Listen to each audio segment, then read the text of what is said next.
next few weeks. And we're trying to help y'all prepare as we kind of go through this, as there may be some changes that we need to make as a result of that audit. And we'll let you know once that's been released and we can talk more freely and share the results about it. But just keep that in mind as we kind of go through. It highlighted the areas of performance reporting and monitoring, and so that's why we really want to make sure we covered these topics again with you guys, and we'll probably cover them again in the future. But for now, just kind of where we are, and we invite you to ask any questions that you may have. So with that, I'll turn it over to Andy. Thank you. Thanks, Stephanie. Good afternoon, everyone. Good to see you all again, and just happy to give a bit of an update here about where we are with performance reporting, particularly with the KPI intake process. So first and foremost, I want to thank everyone for your engagement in this process. I know we've said it many times before, but performance reporting is not an easy task, and especially so under some of the circumstances under which we're all doing this work together here. So just want to be transparent and share where we are and highlight successes and talk about next steps. So by the way we're tracking the projects, at least of the 201 projects of SFRF, there are 62 that are considered beneficiary directly beneficiary projects, where those are funds that are being managed by NC Pro directly to beneficiaries of NC Pro, as opposed to projects managed by you all as state agencies, who you then may be working with beneficiaries. But we're handling performance a little bit different with our direct beneficiaries. So those projects are waived from this particular process. And so that narrows us down to the chart on the right here, which is among the eligible KPI submission projects. We have about 72% of them with submissions that have come in. There are another 28% that are pending, and those are we've been in touch with those who fall under that category, understand there are a number of circumstances and challenges with some of this work. And so we're working with you all on finalizing that. And I think we're expecting the rest of these to come in for the most part by tomorrow. So we're happy to see this good progress. I know it's been a heavy lift. I know you all have a lot of other competing priorities. So again, appreciate all the work together as we get close to 100% submission. Next slide. And we want to talk a little bit about sort of where we are, what are we doing with these submissions as they come in, and where does that leave us for the long-term actual data collection and performance reporting. So like I said, we have about 72% of the, we'd say, process being complete for the development and submission of KPIs. Our team is already busy reviewing what has been submitted. We've gotten through about 26% of the projects, and that's of all the total projects. So that's 26% of everything we would expect in, which includes some of the projects that are pending. So we've made pretty good dent in the KPI submissions that have come in. I do want to highlight here, there are some instances where there may be issues or questions that we will seek feedback on from you all. And so there's some cases that we've seen, for example, with section 2 that asks about the milestones and timetables for your projects, particularly with the expenditure and obligation dates.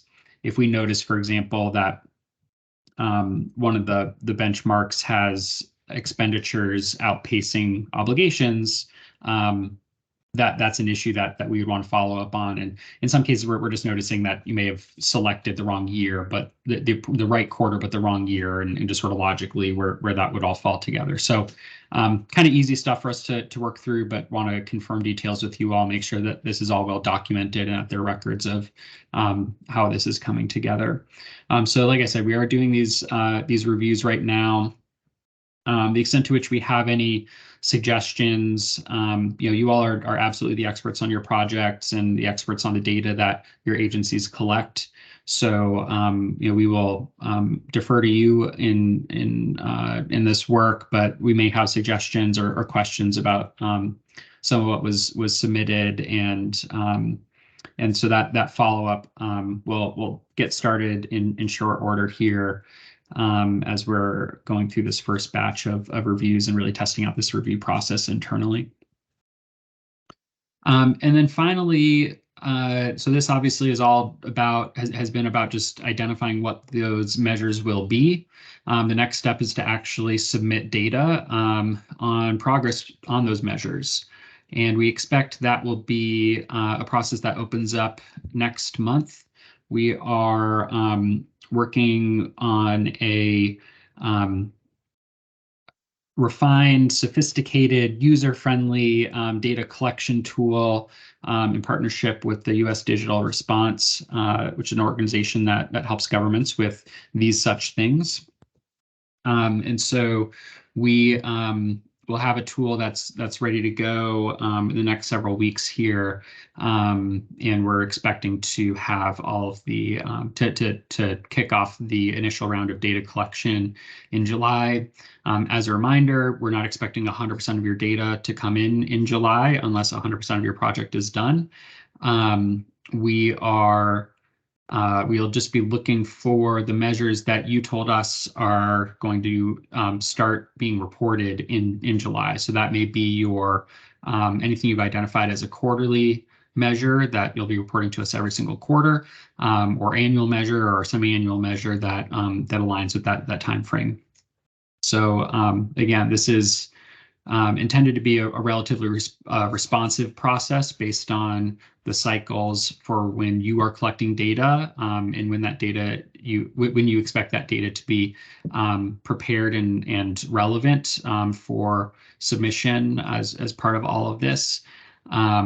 And this is the marathon of the process, certainly, as we think about the long-term data collection over the next few years with SFRF projects. So keep your eye out. We'll certainly be in communication with you all as that process further develops, and we have tools and guidance to facilitate more of that. For those projects which are already wrapped up, and this last step may be the last piece of the puzzle for getting to close out. We are looking at those. Those are the first projects that we're reviewing now, and we'll be in touch on next steps if we can get some of the that last step for the actual data collection. We may be able to get ahead of the full rollout for the long-term process here. So again, stay tuned. We'll be in touch with you all on these next steps. And again, just want to thank you for your engagement and patience and really thoughtful work on this. We're really excited about the submissions that we're reviewing, and are looking forward to the rest of the steps here. And I think Tara's up next. Yeah, any questions before Tara starts about the performance measures and where we are in that process, or any other questions you may have?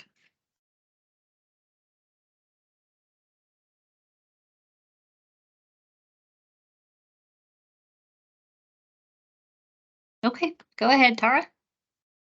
All right. All right. Well, good afternoon. As many of you are now actively engaged in implementation of your grant projects and doing so with subrecipients, we wanted to just take a few moments to circle back and talk about ensuring that your working relationships with your subrecipients are sound and well documented. So as we are getting to the close of another fiscal year and on the cusp of another beginning another auditing season, although I don't know that we ever really conclude an audit season. We wanted to talk about how we want to ensure that we are documenting our working relationships with our subrecipients. So, as you see here, with this slide, the foundation for our working relationships with our subrecipients are really sort of spelled out in these three documents. First, we have a written subrecipient agreement that spells out the scope of work that the subrecipient will be undertaking. It also includes the budget for that program, as well as any regulatory and statutory guidance that might be associated with the funding.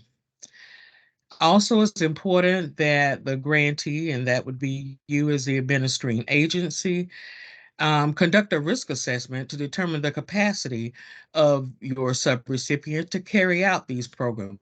And you would determine their capacity based on their organizational structure, their policies and their procedures, as well as their past experiences in carrying out similar projects. And then it's also important that you as an agency develop a written monitoring plan that will detail how you will ensure that the subrecipients will follow the guidelines of the grant award. We can go to that next slide. Best practices, there are best practices associated with developing monitoring plans, and those are detailed on this slide. Basically, that monitoring plan should include details of the monitoring activities that you will engage in. Will also include a technical assistance or education plan, as well as details regarding what you will do in the instance that you encounter non-compliance, and how you will develop and monitor any corrective action plan that might need to be developed in the instance of non-compliance. So let's go back to the details of the monitoring activities. It is best practice that there be some regular progress meetings or calls with subrecipients, that you also ask subrecipients for some written financial or performance report on some regular basis, and that you also incorporate in your monitoring plan an annual review of your subrecipient, their policies, their procedures, their internal controls, that you actually review their expenditures and their activities on an annual basis. And that could be either by desk review or virtual reviews or on-site reviews. And you would determine the frequency of these activities, and the type of activities that you would actually engage in would be determined based on their risk assessment. So the risk assessment really sort of drives the activities that you would be engaged in that from your monitoring plan. So for instance, if you indicate that you have a low risk subrecipient, the monitoring activities that you actually engage in may look a little different from those that you might engage for a high risk subrecipient. So the risk assessment really does drive the activities that you engage in as detailed in your monitoring plan. One thing that we do want to note that, and we can go to the next slide, is as you are implementing your monitoring plan, it is critical that you maintain written documentation of all your activities in order to successfully implement that monitoring plan. You must maintain this written documentation so that you can provide evidence that you have indeed provided oversight, that you have indeed monitored and provided the technical assistance and guidance that the subrecipient might need to ensure compliance with the rules and regulations of the SRF program. So written documentation is critical. So let's talk a little bit about those sort of main activities that occur in monitoring activities. So we can go to the next slide. One of those main activities, as I mentioned before, is the idea of having regular progress meetings or progress calls. And you may be familiar with the term accountability calls, as we refer to them at NC Pro. But it is critical that you maintain communication with your subrecipients throughout the grant implementation process. And during those calls, you want to make sure that you are using that time to talk to them about their progress in implementing the project. So you want to obtain an update on project activities, get an idea of whether or not the activities are actually matching their rate of spending. You want to find out whether or not they're having any challenges in actually implementing their project activities. I mentioned earlier that their written subrecipient agreement contained the scope of work. You want to confirm that they're adhering to that scope of work and discuss whether or not there are any changes that may need to be made to that scope of work, or if they want to propose any changes to that scope of work, because there may need to be some changes made based on what they may be encountering during the implementation stage.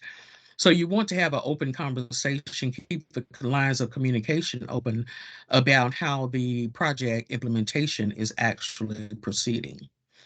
And then during that conversation, you want to be sure to identify any technical assistance needs they may have and answer any questions that subrecipients may have as they are implementing their project.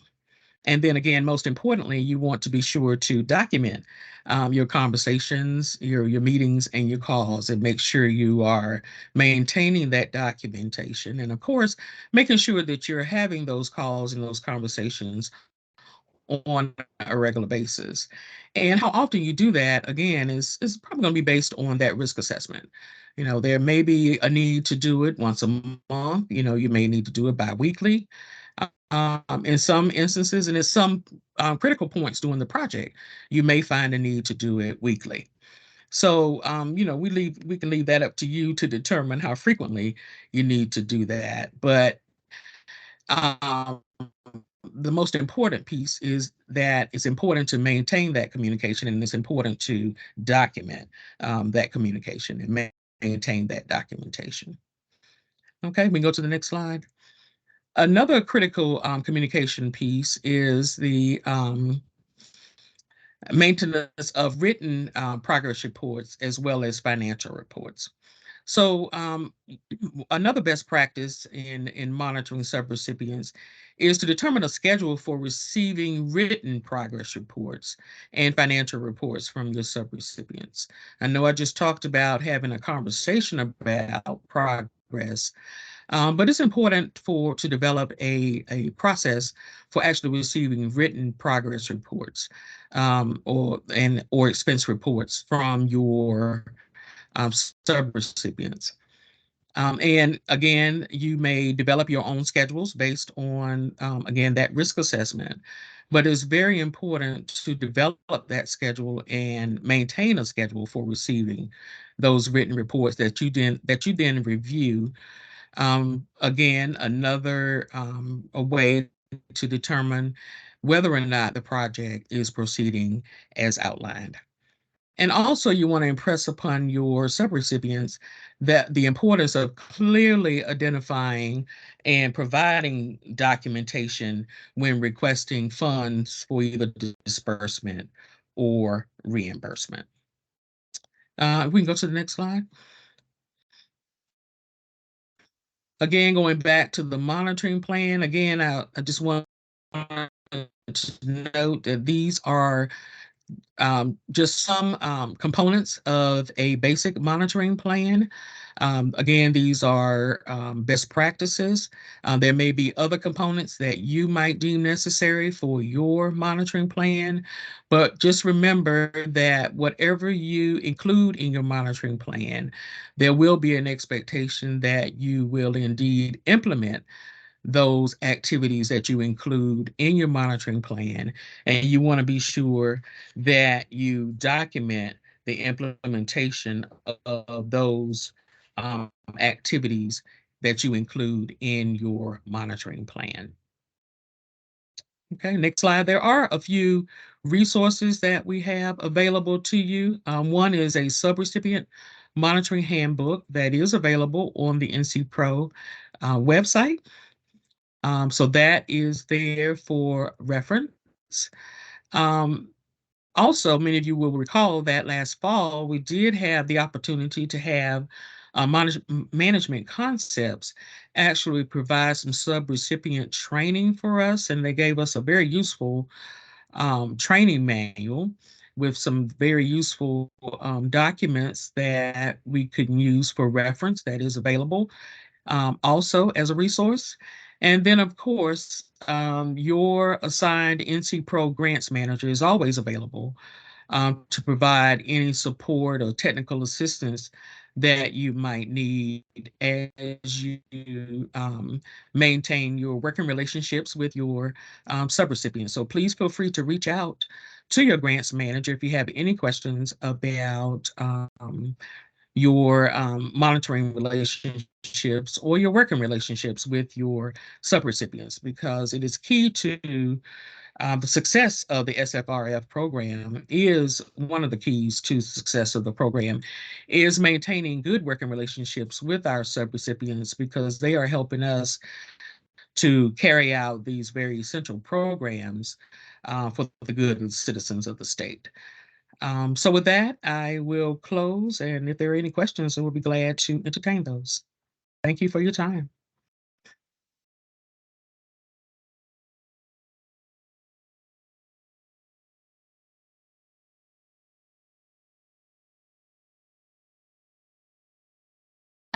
Thanks, Steve, for that question.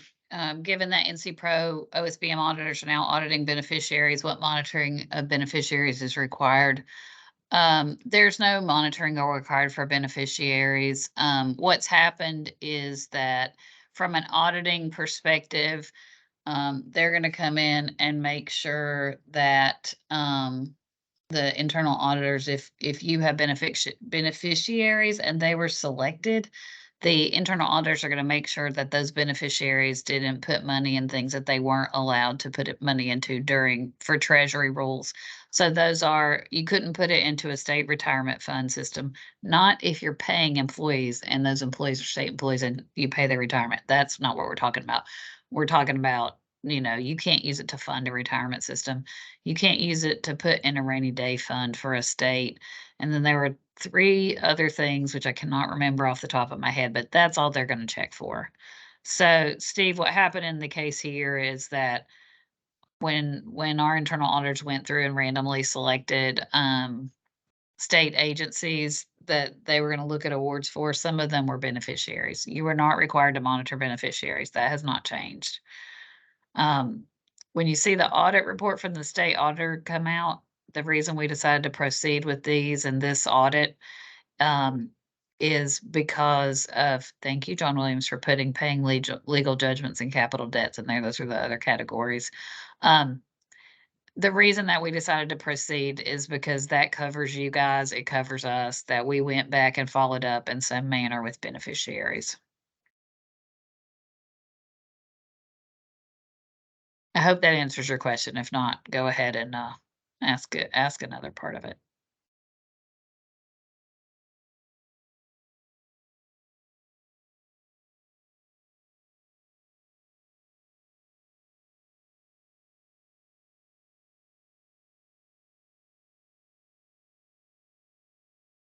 I hope it'll be relatively pain-free, Steve. As pain-free as an audit can be. That's a good one. Okay. Well, I'm not seeing any other questions, Stephanie, so, All right, well, we'll but stay. please reach out if Great, we thank can you, help in Tara. any way. Yes. We'll be here on the call. Oh, wait, do we know when audits might start? Um, Now, yeah, now for now. OSBM's internal audits are starting now, and so we'll contact you. In terms of the state auditor, I would just point out that I think we got our closeout letter from the last audit on May 7th, and we got the startup letter for the next audit on May 8th. So from the perspective of NC Pro, there's no stop anymore. It's just, they're gonna do part of the work now, and then they'll come back in the fall. So they're doing preliminary stuff now, and then they'll come back in the fall and they'll get more information. Um, yes, Steve, thank you for that in the chat that OSBM's internal auditors may be reviewing information at the beneficiary level. I don't know. I don't think Barbara's on here, so she can say. I don't know without. Yeah, she is. I'm not sure. Barbara, do you want to talk about that? That was kind of unexpected. We are going to be taking a look at all the funds. It doesn't matter what pot they're bucketed in. Beneficiaries will not have as intense of a audit review process.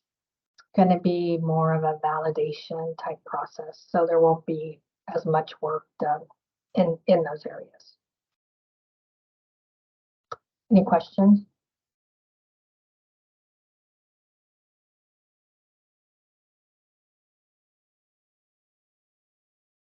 Thank you, Barbara.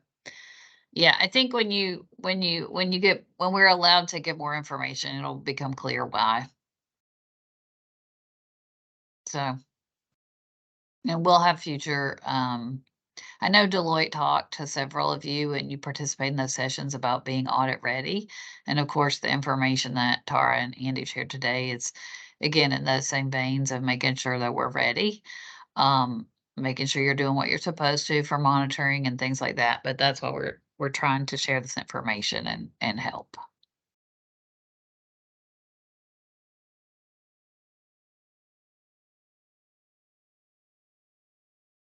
All right, well, we'll be here on the call. So if you want to talk or ask questions, please feel free to do that. And otherwise, thank you for your time, and we will see you in a couple of weeks. Thanks, Daryl.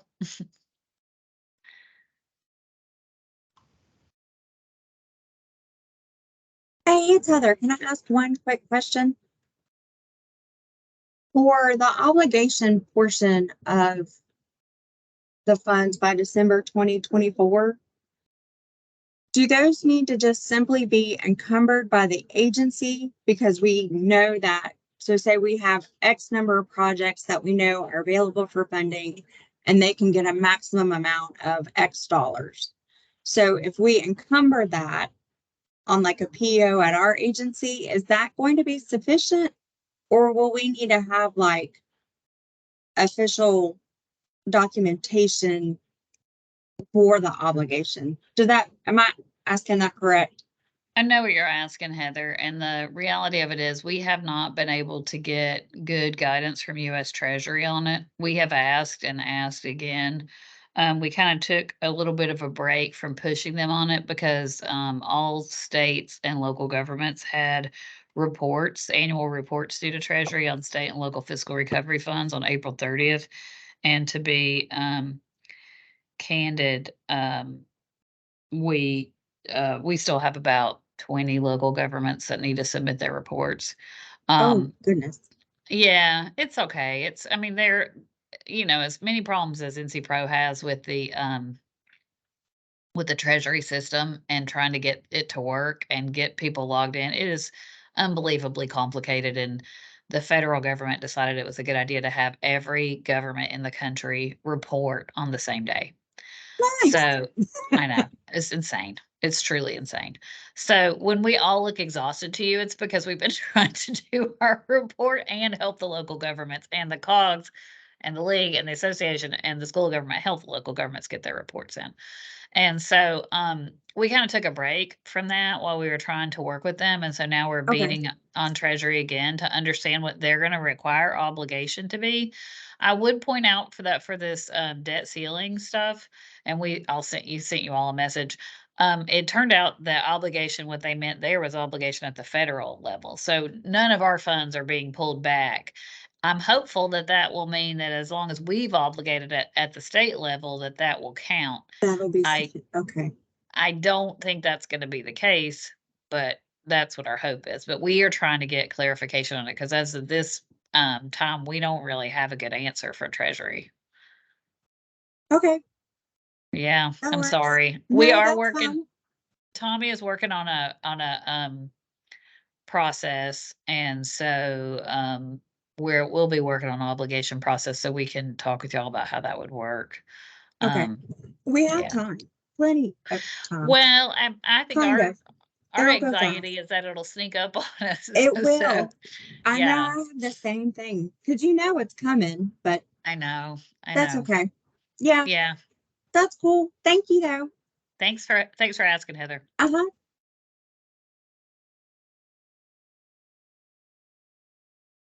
Any other questions?